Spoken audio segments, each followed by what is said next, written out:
Ndugu yangu Kipala. Naona ndugu yangu upo katika maombi, unaomba. Lazima uombe ule mzigo wa jana, ule mzigo balaa. Lazima maombi yako yapokelewe. Subiri, hata ukiongea na mimi maombi yapokelewa tu ndugu yangu Yaani mimi nilikuwa nashangaa. Wewe shemeji yangu maziwa mabongo, unapendea nini? Ndugu yangu, yaani jana uliondoka baa nzima na kushangaa wewe Ndugu yangu. Shemeji. Endelea. Shemeji. Bwana, shemeji. Wewe mkali. Yaani kwanza mimi sijaamini. Kwa yule kijana ndio kuona naye handsome. Alafu unapenda sana watu wanaofunga ndevu. Shemeji wewe mkali.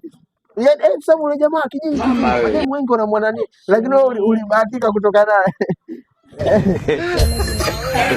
Kodi saa 2 kodi. Shemeji wewe mkali. Sema umeona? Hapo naona na wewe. Vita vibalance. God have mercy upon us.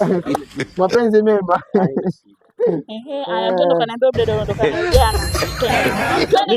Wote tunaenda nyumbani. Mimi nataka unijibu hapa. Jana ulikuwa naye Samuel. Twende Samuel twende. Ndio tunaenda. Nakulia bwana.